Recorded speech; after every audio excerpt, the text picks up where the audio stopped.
Morning students, online classes में आपका स्वागत है। आज हम नया टॉपिक शुरू करने जा रहे हैं जिसका नाम है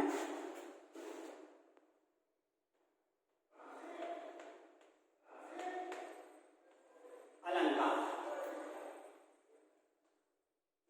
ठीक है बेटा, अलंकार जो शब्द है ये दो शब्दों से मिलकर बना हुआ है, अलम प्लस कार। अलम शब्द का शाब्दिक अर्थ होता है शोभा या सुंदर, और कार का शाब्दिक अर्थ होता है बढ़ाने वाला या करने वाला।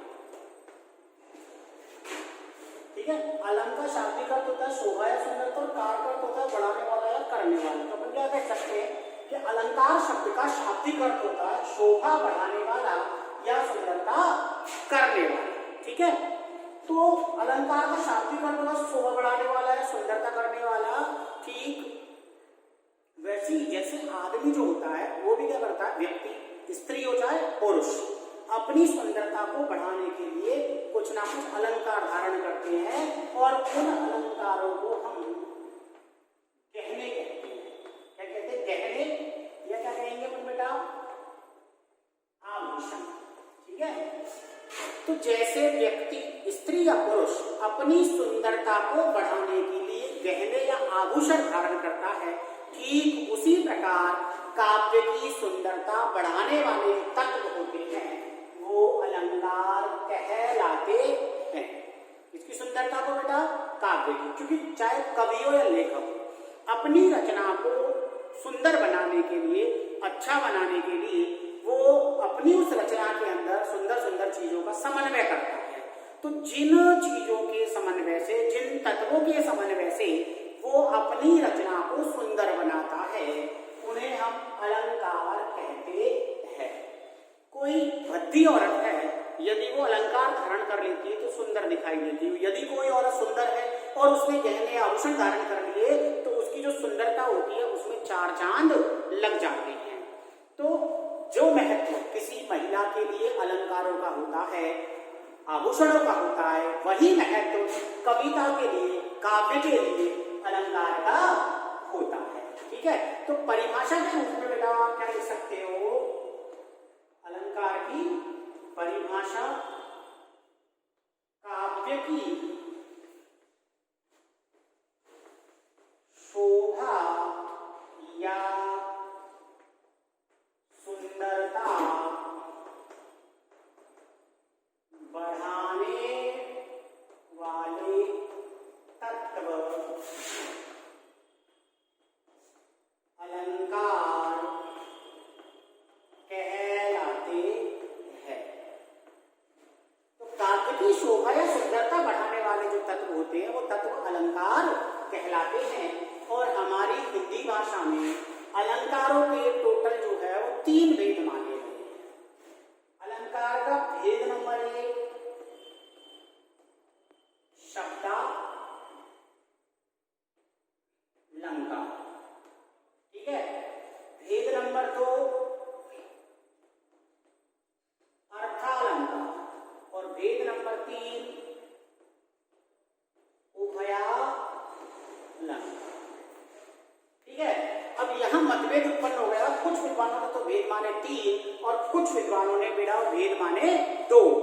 हालांकि अगर हम देखें तो मुख्य रूप से अलंकारों के जो भेद होते हैं वो 2 ही होते हैं, शब्दालंकार और अर्थालंकार। उभयालंकार को समस्त विद्वानों ने तीसरा भेद नहीं माना। इन 2 को सबने माना, लेकिन इसमें मतभेद उत्पन्न हो गए। इस कारण से कुछ विद्वानों ने तो इसको माना ही नहीं है और कुछ विद्वानों ने इसको माना है। तो मुख्य रूप से जो अलंकार होते हैं उन अलंकारों में बेटा 2 भेद होते हैं, शब्दालंकार होता है, दूसरा अर्थालंकार होता है। अब देखिए हम शब्दालंकार और अर्थालंकार के भेदों का अध्ययन करेंगे। ठीक है,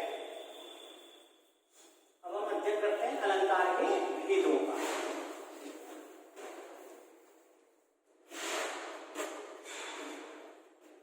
ये तो था बेटा जो अलंकार। ठीक है,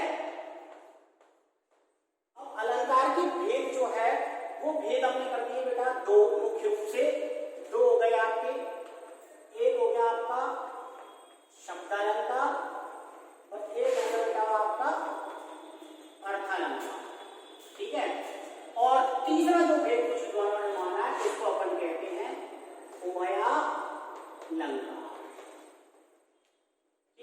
अब हमारे पाठ्यक्रम के जितने भी जो अलंकार चलते हैं उन अलंकारों को देखो। सबसे पहला नंबर 1 जो आपका अनुप्रास अलंकार होता है वो आपके किसका भेद है बेटा? शब्दालंकार, ठीक है। और नंबर 2 यम, ठीक। एक भेद और है बेटा, तीसरा जो इसका भेद अपन ने माना है जिसको अपन किसके नाम से जानते हैं? श्लेष, ठीक है। लेकिन यहां ये जो श्लेष है इसमें शोभा जो है वो शब्द पे भी आधारित है और अर्थ पे भी आधारित है। शब्द एक होता है, अर्थ एक से अधिक निकलते, तो शोभा शब्द पे भी है और किस पे होती है बेटा? अर्थ पे भी होती है। इसलिए इसको जो है आपका किसका भेद माना है? उभयालंकार का भी इसे भेद माना गया है। तो श्लेष जो है वो उभयालंकार का भेद होता है क्योंकि अर्थ और शब्द दोनों पर उसकी शोभा होती है। लेकिन विद्वानों ने क्या माना कि पहले शब्द था फिर उसका अर्थ हुआ, इस कारण से बोले ये जो है वो आपके शब्दालंकार का भेद है, ठीक है। अर्थालंकार में जो हम पढ़ते हैं वो आपका चौथा है उपमालंकार, पांचवा रूपक, छठा उत्प्रेक्षा, सातवां उदाहरण और आठवां जो भेद है वो है बेटा आपका विरोधाभास। ये वही आपकी सामान्य सी जानकारी। शब्दालंकार हमारे नहीं चलते, अर्थालंकार हमारे नहीं चलते, उभयालंकार से हमें कोई लेना देना नहीं है, ठीक है बेटा। ये तो आपकी सारणी में भेद हो गए आपके टोटल जो आपके पाठ्यक्रम में समाहित है। अब हम पढ़ते हैं शब्दालंकार कि शब्दालंकार क्या होता है, अर्थालंकार क्या होता है।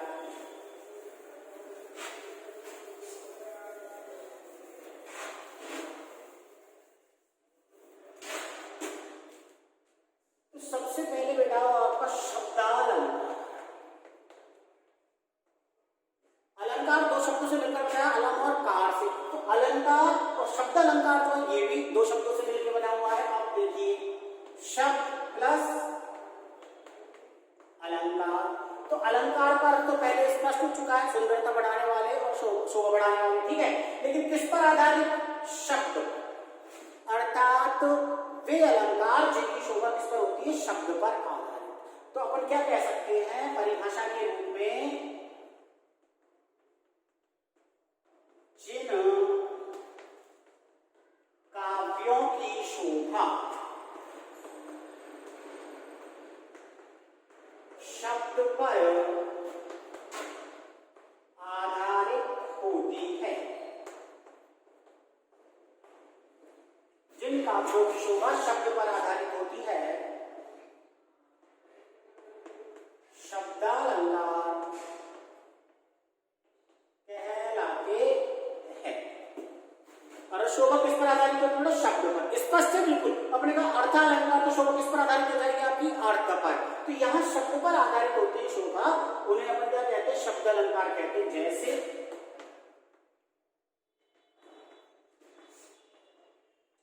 कानन, कठिन, भयंकर, भारी, घोर घाम, हिम, बाम बयारी। अब यहाँ ये जो चौपाई हमने लिखी इसमें जो शोभा है किस पर आधारित है बेटा? शब्द पर आधारित है। केवर्ण की क्या हो रही है? आवृत्ति हो रही है। नैवर्ण की क्या हो रही है? आवृत्ति। भयवर्ण की क्या हो रही है? आवृत्ति। रैवर्ण की क्या हो रही है बेटा? आवृत्ति हो रही है। जयवर्ण की क्या हो रही है? आवृत्ति हो रही है। मैवर्ण की क्या हो रही है? आवृत्ति हो रही है, ठीक है। वैवर्ण की क्या हो रही है? आवृत्ति हो रही है। तो जब यहाँ शोभा जो है किस पर आधारित है? शब्द पर। अर्थात ऐसे शब्दों की आवृत्ति हुई जिनमें समान वर्ण है, इसलिए यहाँ शोभा किस पर आधारित मानी गई? शब्द पर, ठीक है। इसलिए अपन इसे क्या कह रहे हैं? शब्दालंकार। तो जिन काव्यों की शोभा शब्द पर आधारित होती है उन्हें शब्दालंकार कहा जाता है। जैसा कि आप लोगों ने गाना सुना, बड़ा फेमस गाना था, खड़क सिंह के खड़कने से खड़कती है खिड़कियां, खिड़कियों के खड़कने से खड़कता है खड़क सिंह। तो यहाँ खे वर्ण की आवृत्ति हो रही है, इसका मतलब क्या है? शब्दालंकार है, ठीक है। आप देखो ना, वो चंदू के चाचा ने चंदू की चाची को चांदनी चौक में चांदी की चमची से चटनी चटाई, तो यहाँ 6 वर्ण 6 वर्ण से युक्त जो शब्द है उसकी आवृत्ति बार बार हुई, अर्थात यहाँ जो शोभा है वो किस पर आधारित है, शब्द पर, इसलिए अपन उसे क्या कहेंगे, शब्दालंकार। ठीक है, एक दूसरी खास विशेषता होती है इसके अंदर शब्दालंकार में चमत्कार युक्त शब्द के स्थान पर यदि आप पर्यायवाची शब्द रख दोगे तो उसकी जो शोभा या सुंदरता होती है वो पूरी तरह क्या हो जाती है बेटा, समाप्त हो जाती है। शब्दालंकार की जो दूसरी विशेषता है वो सबसे बड़ी विशेषता क्या है,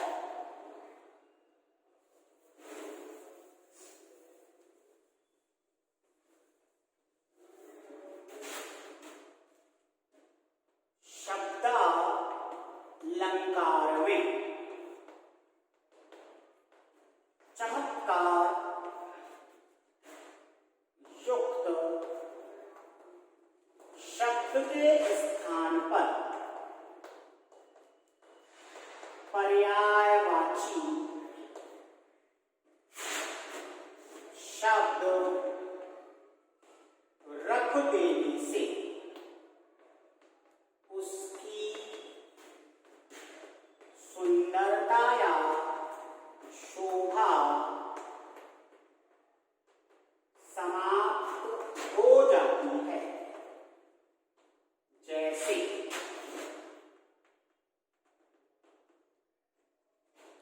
चमत्कारी जो भी शब्द आता है जिसके कारण सुंदरता या शोभा उत्पन्न हुई, यदि हम उस शब्द के स्थान पर उसका कोई समानार्थक शब्द, कोई पर्यायवाची शब्द रख देंगे तो उसकी जो सुंदरता होती है, जो शोभा होती है वो पूरी तरह समाप्त हो जाती है। जैसे अपने का कनक कनकते सौगुनी,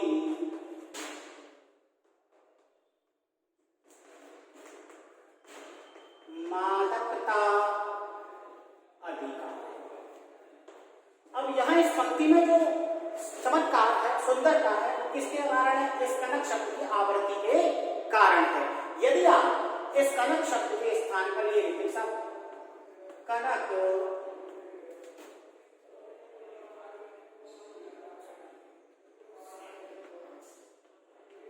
कनक धतूरे ते सौगुण मादकता अधिका। अब यहां सुंदरता किसका लेना है, एक शब्द ये गौरी आवृत्ति, तो यहां कनक का अर्थ तो अपन ले रहे स्वर्ण और यहां कनक का अर्थ ले रहे अपन धतूरा, लेकिन हमने नीचे इस कनक के स्थान पर क्या रख दिया, उसका पर्यायवाची शब्द रख दिया है। अब यहाँ जैसे ही हमने यहाँ पर्यायवाची शब्द रखा तो यहाँ जैसे इसका अर्थ अपन क्या लेंगे, धतूरा लेंगे, तो जो चमत्कार था शब्द की आवृत्ति का वो क्या हो चुका है, पूरी तरह समाप्त हो चुका है। ठीक है, तो शब्दालंकार में चमत्कार युक्त शब्द के स्थान पर पर्यायवाची शब्द रख देने पर उसकी सुंदरता या उसकी जो शोभा होती है वो पूरी तरह समाप्त हो जाती है। क्लियर, दो विशेषता हुई।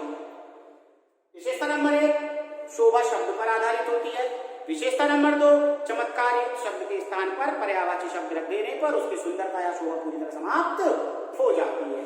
ठीक है बेटा, तो ये तो हुआ आपका शब्दालंकार, और शब्दालंकार के भेद आपने पढ़ लिए हैं, मैंने बताई दिए थोड़ी देर पहले, अनुप्रास, यमक और श्लेष, ये 3 आपके शब्दालंकार, बाकी के जो 5 चलते वो आपके अर्थालंकारों में समाहित होते हैं। ठीक है, नेक्स्ट देखो बेटा, नंबर 2 है अर्थालंकार।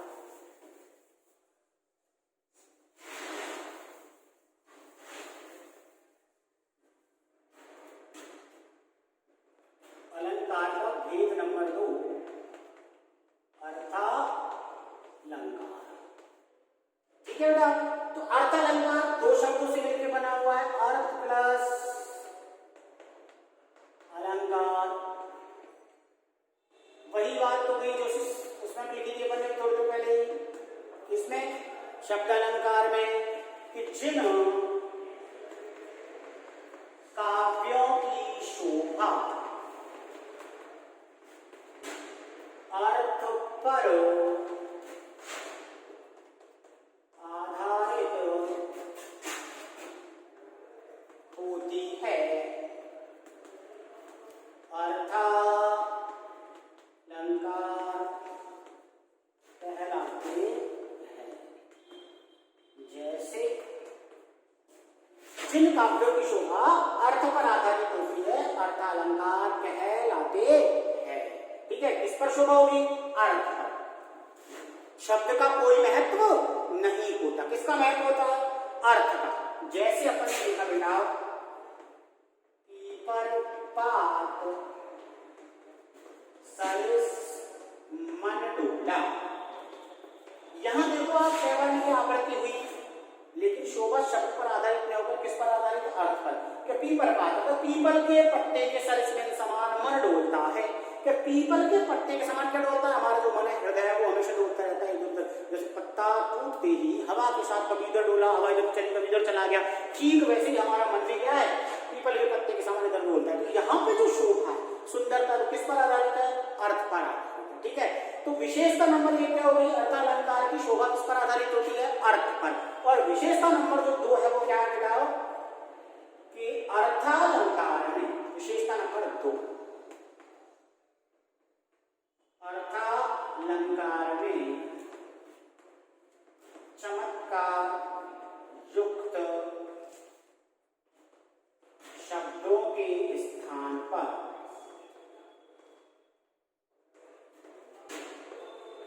पर्यायवाची शब्द रख देने पर उसकी शोभा या सुंदरता पर कोई प्रभाव नहीं पड़ता है। जैसे क्या कहेगा कि अर्थालंकार में चमत्कार युक्त जो भी शब्द है, उन शब्दों के स्थान पर यदि आप क्या रख दोगे? पर्यायवाची शब्द रख दोगे, तो उसकी सुंदरता पर किसी भी प्रकार का कोई प्रभाव नहीं पड़ता। कैसे नहीं पड़ता? वो देखिए बेटा, जैसे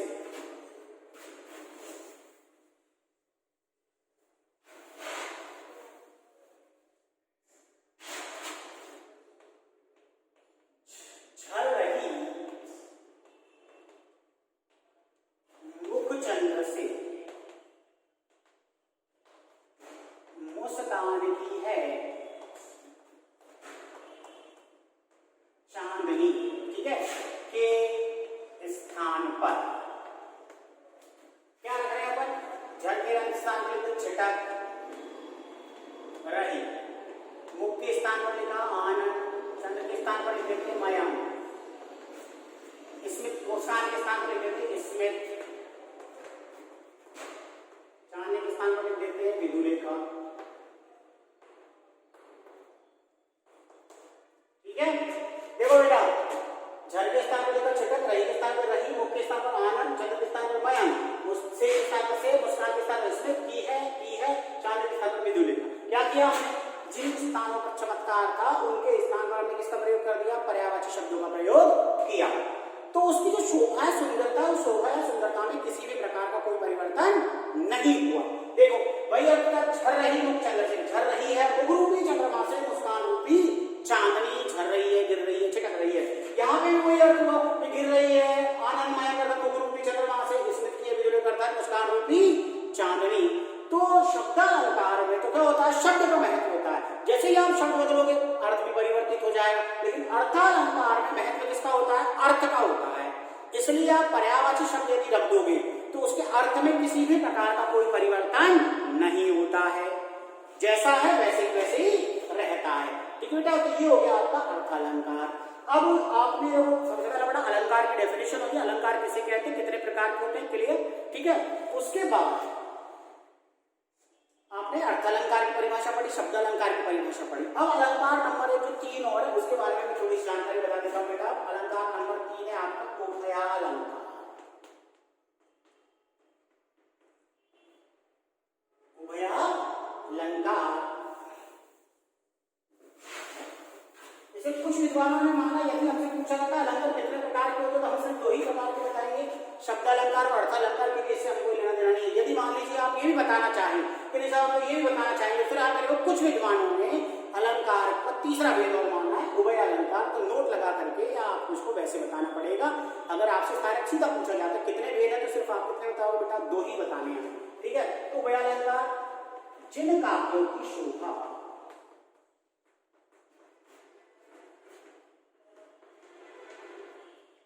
जिन काव्यों की शोभा शब्द व अर्थ दोनों पर आधारित होती है। जिन काव्यों की शोभा शब्द और अर्थ दोनों पर आधारित होती है, उभयालंकार कहलाते हैं। क्या कहलाते हैं? उभयालंकार कहलाते हैं। किस पर आधारित है? शब्द और अर्थ दोनों पर ही आधारित होती है, वे आपके उभयालंकार कहलाते हैं। ठीक है बेटा, तो श्लेष अलंकार के जितने उदाहरण होते हैं सब आपके किसमें आएंगे? उभयालंकार में माने जाएंगे, क्योंकि शब्द अर्थ दोनों की क्या होती है? उसकी शोभा होती है। ठीक है बेटा, तो अब यहाँ जो व्याकरण, इनके अलावा एक प्रश्न जो आपका इसी में क्लियर हो चुका है, वो है बेटा शब्दालंकार और अर्थालंकार में अंतर। ठीक है, तो शब्दालंकार और अर्थालंकार में मुख्य रूप से कितने अंतर सामने आए? दो अंतर आपके सामने आए। तो शब्दालंकार और अर्थालंकार में जो अंतर नंबर 1 है वो है बेटा, शब्दालंकार की शोभा शब्द पर आधारित होती है और अर्थालंकार की शोभा अर्थ पर आधारित होती है। अंतर नंबर 1 क्लियर। इसके बाद अंतर नंबर 2 है कि शब्दालंकार में चमत्कार युक्त शब्द के स्थान पर पर्यायवाची शब्द रख देने पर उसकी शोभा या सुंदरता पूरी तरह समाप्त हो जाती है, जबकि अर्थालंकार में चमत्कार युक्त शब्दों के स्थान पर पर्यायवाची शब्द रख देने पर उसकी सुंदरता या शोभा पर किसी भी प्रकार का कोई परिवर्तन नहीं होता। आज आपके 3 क्वेश्चन कंप्लीट हो चुके हैं। प्रश्न नंबर 1, अलंकार किसे कहते हैं, कितने प्रकार के होते हैं? ठीक है, भेद स्पष्ट हो गए। शब्दालंकार किसे कहते हैं, अर्थालंकार किसे कहते हैं, क्लियर। उसके बाद शब्दालंकार और अर्थालंकार में अंतर स्पष्ट कीजिए। ये तो थी हमारे अलंकारों से संबंधित, उनके भेदों से संबंधित जानकारी। अब जो आपके सामने अगला वीडियो आएगा, उस अगले वीडियो में हम शब्दालंकार का जो पहला भेद होता है अनुप्रास अलंकार, उसका अध्ययन करेंगे। ठीक है।